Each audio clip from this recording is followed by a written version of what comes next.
free and it's a flow. Oh, I see. So that's what is coming Wow. when it comes to the deck. Okay. So these are all these challenges that we are going through. Mm-hmm. So we hope and pray that God will guide you, give you that strength that you need for you to come out successfully with this project. Okay. And we all want this set with Yeah. Amen. read through and we'll learn certain things about our water.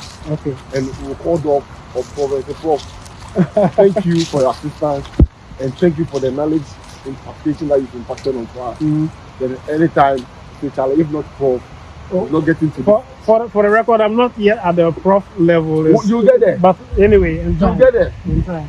With PhD and professorship, it's more of your articles, and how we the readers will also be, and the comments come, and we build up on it. That will keep it right. So it's good. Wow. But it is dangerous. It is. Because what is that to safeguard him? If he goes in here, you know what he used, but where he's coming, it's not over that. Okay, very well. I see. When the current is very low, the currents are low. The currents are low.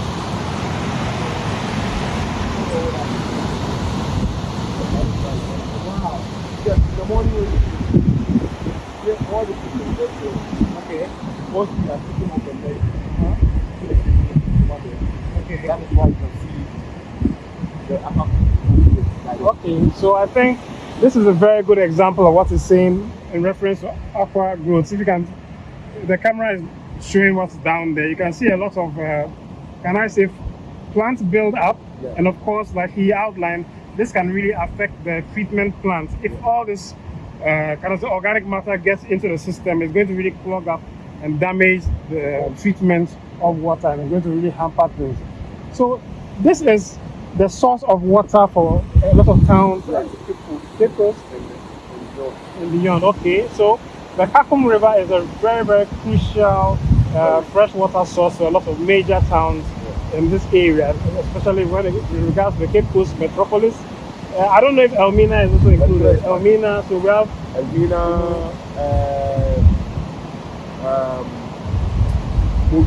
Mori, wow. Agri, Yamuransa, it is a part of Mankisi. Oh, so that means it really goes out a lot of places. Yes. Oh, okay. Go as far as Abadupa. Okay. So Kakum is a mother and a very sensitive mother to us. Okay. We hold her in our esteem that we don't want her to be affected with this. Yeah, that is a question that just popped into my mind. We were previously we've been to the upper course of the river. We went there with a ranger from the Kakum Park, and he was explaining that there are a lot of gold deposits associated with the river. But you know, I don't know, in your experience, are people beginning to look towards Galamsey, because we know what's happening in the Pra and the rest? Are people beginning to look at mining along the Kakum River? Because if it starts, then that's a whole big issue. We had a concession has been granted for mining prospecting at the Kakum National Park. Wow. And we echoed our voice to the authorities that know. And some chiefs will purely just what into our consent, and they also push that if it is indeed true, it should be cancelled, because as of now, that is the only source of water in central region here that is free from any mining issue. So for now, we've not heard anything about that again. Okay. We are hoping and praying that it will be still suspended as indefinitely, that it will never happen. Okay. Because if it happens, we are gone. It's going to be a crisis. Because already we have iron issue to address. Okay. And other issue to address. Yes, I can even, the smell here is quite heavy. Yes, and as of now, our able man is really on it working. Okay. Okay. get it done before you leave here.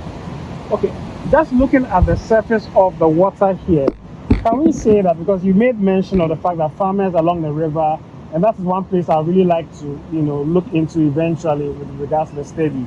Can we say that all the agrochemicals they're using, because it looks like, can I say something like algal bloom is happening here? That's what I can see a lot of, green matter, which does not look like it should be the case. Can we say it's also due to these chemicals being washed into the river system? That is why we have such a scenario. Exactly so. Okay. And you see, their activities is breeding this, because this place is stagnant. When you are not having enough water to spill it off, it is stagnant. Okay. And it builds up, and it builds up year on, year on, year on.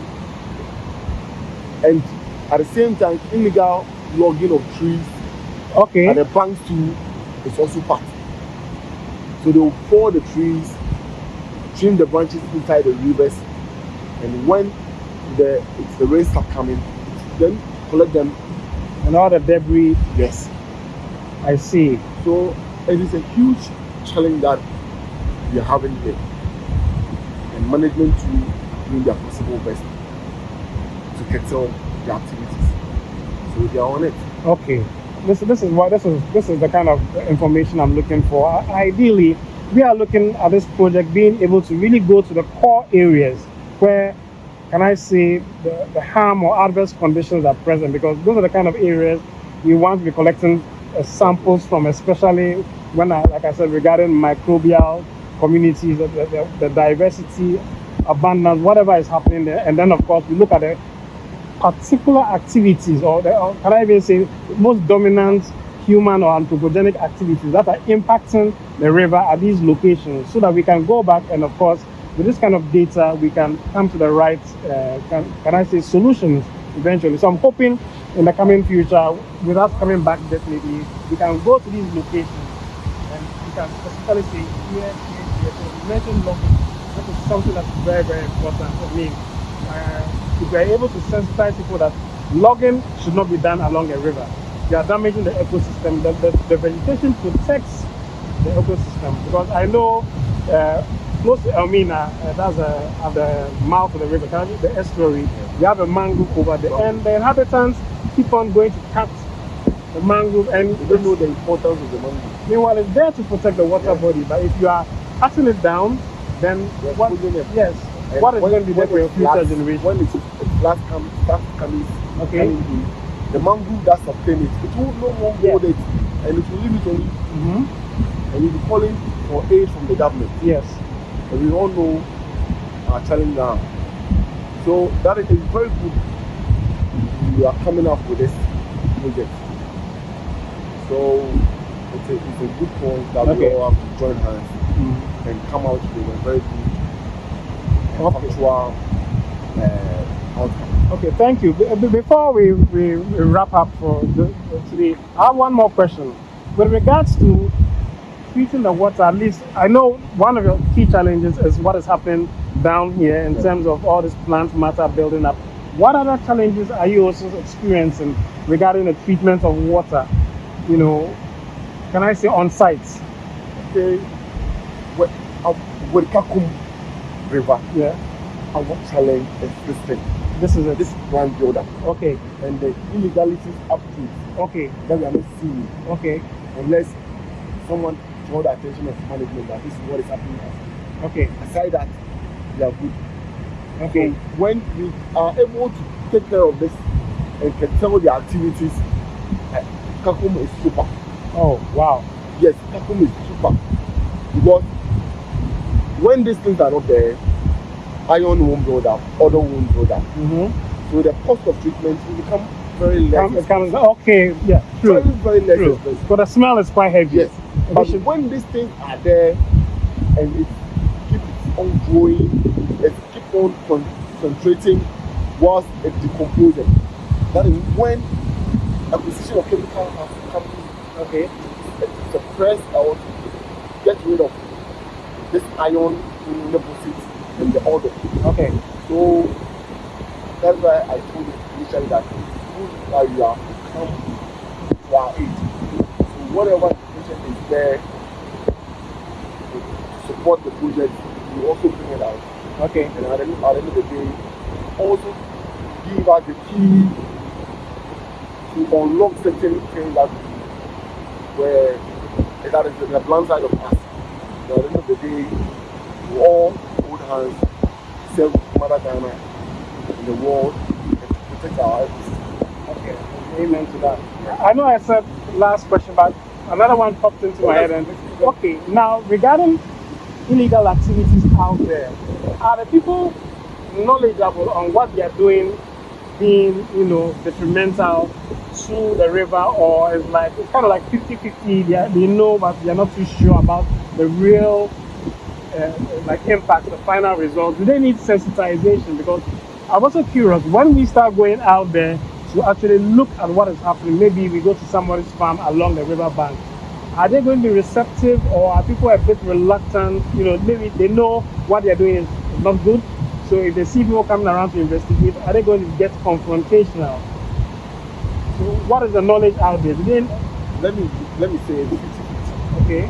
Some know that the activity that we are, or the farming work that we are doing, it's in the river basin. Okay. But due to the dry season, that is why the land is dried up and we are doing this thing. Okay. But some too don't know. Okay. So I will be grateful that as time goes on, when we are picking the samples, confront them, talk to them, educate them, and even at a point, if we can get to that time, we will engage the communities one after the other and tell them the impact of their activities on the water. Okay. Because in those days, they themselves used to tell us, when we were standing at the side of the banks of the river, we can see and count all the stones under them. Mm-hmm. But now we can't. This is not. But they have forgotten that their activities lead to those things. But they might think, oh, we have done this and it won't do anything. Or what we did is far from the catchment area. But the catchment area is big enough and it holds millions of that activity that they are impacting on the river. Yeah. But you see, what it is a natural sense also know the kind of and he loved the job. Wow. He loved it. How long has he been working here? His dad was former staff. Okay. So he was born in the water. Wow. Yes. So he's a very good swimmer. He's very good swimmer. Aquaman. We call him fish. Oh, okay. Yeah, so if you come around and you forgot his name, I say, oh, where is fish? I want to see fish. You are good to go. Okay. Wherever he is, he will fish out for you. Okay. Yes, and he's also welcoming. Okay. He's a funny person. Whatever it is, he will tell you as it is. He will add anything to it. He will support anything to it. He will tell you. Because we all need it to be done right. Yeah. And those days, they can even fetch the water and drink directly. And now, it's not the same. Okay. So, that is it. Okay, and once he joins us,